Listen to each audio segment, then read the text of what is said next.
कसे काय ते मीटर तुमचे आहेत की अदानीचे आहेत? एमएससीबीचे मीटर आहेत, शासनाचे आहेत ना? तुम्ही आमची परवानगी घेणं गरजेचं आहे की नाही? हे तुमचे आहेत. मग तुम्ही डायरेक्ट कसं काय बसवलं मला सांगा? मी काय म्हणतो, जेवढे मानगाव घर आहेत, जेवढे तुम्ही मीटर बसवले ते सगळे जुने पुन्हा आहेत तसे बसवायचे आहेत. बरोबर. तुम्ही एकही मीटर त्यांच्या परवानगीशिवाय बसवायचा नाहीये. तुमचा काही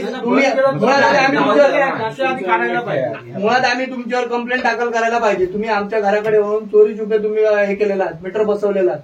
तुम्हाला कुठलाही अधिकार नाही. आम्ही तुम्हाला लिहून दिलंय काय की मी तुम्ही हा माझा मीटर फॉल्ट आहे तुम्ही बसवा म्हणून? असं लेखी कोणाचं काय असेल तर मला दाखवा.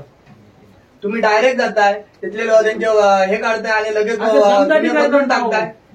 ते अदानीचे माणूस दमदाटी करतात बायकांना वगैरे. तुम्ही जेवढे मानगाव घर लावलेले सगळे काढायचे, बाकी आम्हाला सांगू नका. त्याच्यासाठी मी बोलायला सांगितलं तुम्हाला. नसताना बसवले तिला सांगितलं आम्ही बसवणार हे करणार आम्हाला कोण आहे तो कॉन्ट्रॅक्ट?